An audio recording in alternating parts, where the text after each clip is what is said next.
రవికుమార్ గారు నిన్న సీఎం గారు మాట్లాడుతూ కిషన్ రెడ్డి కేటీఆర్ ఇద్దరు బ్యాడ్ బ్రదర్స్ అంటూ మాట్లాడినటువంటి దాంట్లో కిషన్ రెడ్డి గారిని కూడా ప్రస్తావించారు. అంటే అభివృద్ధి పనులకు సంబంధించి ఏవైతే ఇక్కడ నుండి వెళ్ళినటువంటి రిక్విజిషన్స్ ను ముఖ్యంగా వీళ్ళిద్దరు అడ్డుకున్నారు, అందులో కిషన్ రెడ్డి గారి పేరు కూడా కేంద్ర మంత్రి. ఎవరు అడ్డుకునేది ఉండదండి. ముందు ప్రేక్షకులకి మీకు పనులున్న మిత్రులందరికీ నమస్తే. నమస్తే. ఇప్పుడు మీరు ఒక గుర్తు తెచ్చుకుంటే మీకు ఒక ఫోటో కూడా చూపిస్తుంది, లేదా ఆయన అభివృద్ధిని అడ్డుకుంటున్నాను అంటున్నారు కాబట్టి నాకు ఈ ఫోటో గుర్తుకొచ్చింది. నరేంద్ర మోడీ గారితో కిషన్ రెడ్డి గారితో దిగిన ఫోటో ఇది మరి క్లారిటీ కనిపిస్తుందో లేదో కనిపించట్లేదు, బట్ ఓకే కలిశారు ఒకసారి తెలుసు. బట్ అయితే హైదరాబాద్ కు వచ్చి అభివృద్ధి కార్యక్రమాలకి మోడీ గారి శంకుస్థాపన చేసినప్పుడు రేవంత్ రెడ్డి గారు కూడా పాల్గొన్నారు. రేవంత్ రెడ్డి గారు పాల్గొని ఆప్ హమారే బడే బాయ్ అని చెప్పేసి రేవంత్ రెడ్డి అన్నాడు. రేవంత్ రెడ్డి అని మీరు మాకు చేయాలి, మాకు సహకరించాలని చెప్పేసి అడిగినటువంటి మాట మనం అందరం కూడా విన్నాం, చూసినాము. చాలా రోజులు దాని గురించి చర్చ కూడా నడిచింది. ఇంత పచ్చి అబద్ధాలు, ఇంత పచ్చి ఇక మాకు తెలంగాణలో జూబ్లీహిల్స్ లో ఏమంటారంటే బట్టేబాజ్ మాటలు అంటారు. ఇంత బట్టేబాజ్ మాటలు రేవంత్ రెడ్డి గారు మాట్లాడుతుంటే ప్రజలు ఇంకా రేవంత్ రెడ్డి నమ్మాలంటారా? ఒక్క విషయం మాకు కొంచెం ప్రజలు ఆలోచించారన్న ఇంగిత జ్ఞానం కూడా ఈ ముఖ్యమంత్రి గారికి లేకపోతే రవికుమార్ గారు బడేబాయ్ అని చెప్పేసి ఇక్కడ నుంచి అంటే గతంలో ఉన్నటువంటి వాళ్ళు కేంద్రంతో సరైన సఖ్యత లేకపోవడం వల్లనే ఇలా జరిగిందేమో అనుకొని వీళ్ళు సఖ్యతగా ఉండే ప్రయత్నం చేశారు. అయినా వీళ్ళకి కూడా ఇవ్వట్లేదని కదా వాళ్ళు అనేది. 56,000 కోట్ల వర్క్స్ అంటే అభివృద్ధి కార్యక్రమాలు మోడీ గారితో కలిసి శంకుస్థాపన చేసింది. ఇక్కడ తెలంగాణలో హైదరాబాద్ లో జరిగినటువంటి కార్యక్రమం అంత వర్త్ తెలంగాణకు మరి కేంద్ర ప్రభుత్వం ఇచ్చింది కదా ఈయన హయాంలో అంట. గత 2 సంవత్సరాల్లోనే నేను చెప్తున్నా. ఇచ్చిన తర్వాత కూడా అభివృద్ధికి అడ్డం పడుతున్నారంటే దాని అర్థమైంది. అదే కార్యక్రమంలో కిషన్ రెడ్డి గారు కూడా ఉన్నారు. కిషన్ రెడ్డి గారు ఉన్నారు, రేవంత్ రెడ్డి ఉన్నారు, మోడీ గారు ఉన్నారు, అందరు ఉన్నారు.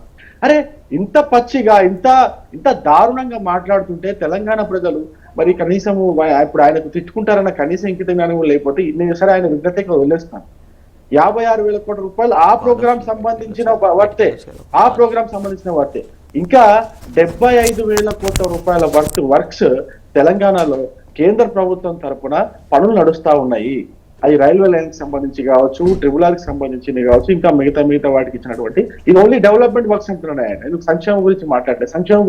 సంక్షేమ పథకాల అమలు కేంద్ర ప్రభుత్వం ద్వారా జరుగుతున్నటువంటి అవన్నీ కూడా నిరంతరాయంగా నిరాటంకంగా జరుగుతూనే ఉన్నాయి. ఎక్కడ కూడా అడ్డంకులు లేవు.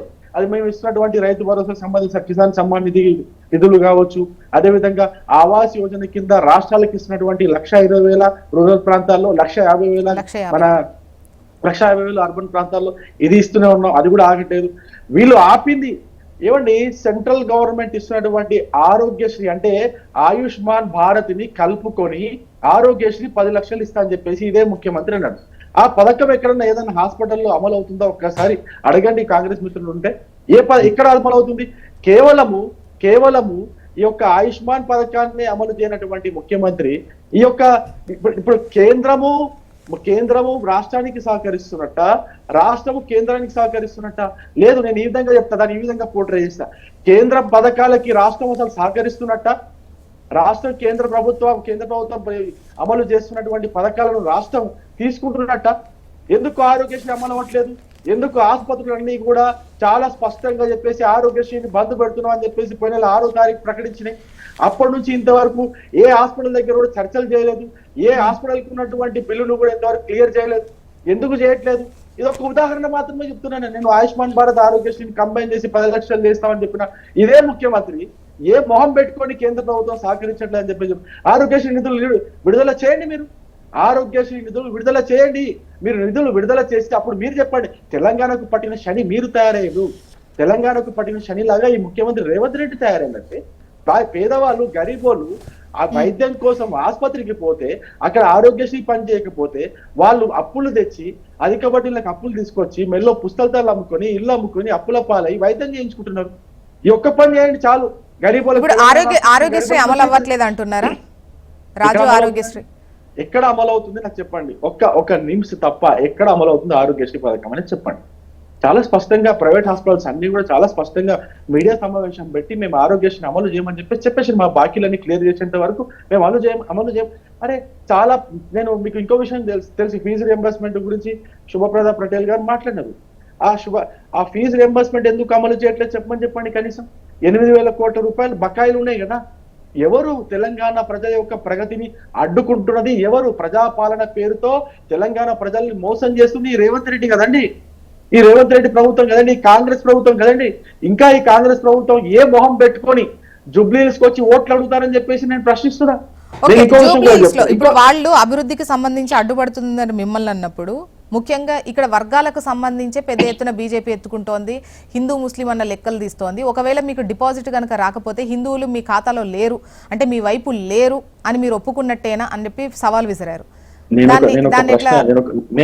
భారతీయ జనతా పార్టీ ఎప్పుడు కూడా అభివృద్ధి గురించి మాట్లాడుతుంది, మేము చేసిన పనుల గురించి చెప్పుకుంటుంది, ప్రతిపక్షం చేయని పనుల గురించి వాళ్ళు ఇచ్చిన హామీల గురించి మాట్లాడుతుంది. హిందూ ముస్లిం దాని మా ప్రాధాన్యత కాదు.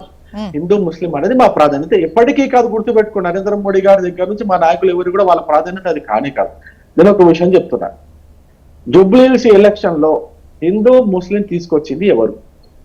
కబరిస్తాన్ కి 2,700 గజాల మిలిటరీకి సంబంధించినటువంటి స్థలాన్ని కేటాయించింది ఎవరు?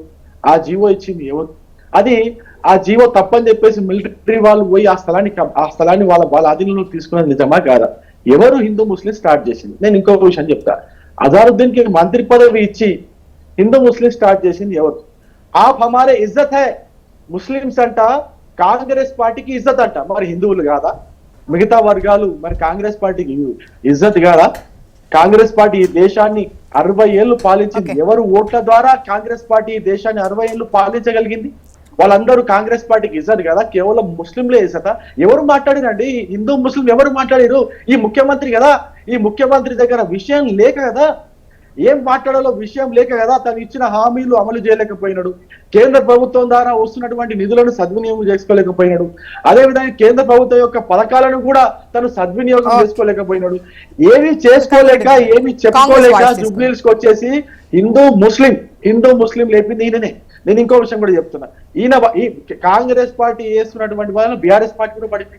సల్మాన్ ఖాన్ అనే ఒక వ్యక్తిని ఇదే బీఆర్ఎస్ పార్టీ వాళ్ళ హయాంలో రౌడీ షీట్ బుక్ చేసి, పోక్సో కేసు బుక్ చేసి, ఇదే కేటీఆర్ గారి మంత్రిగా ఉన్నప్పుడు బుక్ చేసినటువంటి కేసులే మళ్ళీ అదే కేటీఆర్ గారు అదే సల్మాన్ ఖాన్ ని తన పార్టీలో తీసుకొని మేము శ్మశాన వాటిక కోసం కొట్లాడతాం, శ్మశాన వాటిక కోసం జిద్దోజెద్ కడింగ్ అని చెప్పేసి కేటీఆర్ గారు మాట్లాడతారు. అరే మరి అదే బంజారాహిల్స్ గుడిని కేటీఆర్ గారి నోట్లో పేరు గడ్డగట్టిందా? కేటీఆర్ గారి నోట్లో పేరు గడ్డగట్టిందా? ఎందుకు? ఎవరు మాట్లాడుతున్నారండి? హిందూ ఎవరు మాట్లాడుతున్నారు? ఎవరిని అంటున్నారు? అరే ఇంత దారుణంగా బిహేవ్ చేస్తారా? నాకు అర్థం కాదు. ఇంత దారుణంగా బిహేవ్ చేస్తారా? నేను ఇంకొక విషయం కూడా అంటే రవికుమార్ గారు మీరు మాట్లాడింది వాళ్ళు మాట్లాడింది ప్రజలు బేరీజు వేసుకుంటారు. అంటే ఎవరు ముందు మాట్లాడు, ఎవరు దానికి ప్రతిస్పందనగా మాట్లాడారు అనేది జనాలకు తెలుస్తూ ఉంటుంది.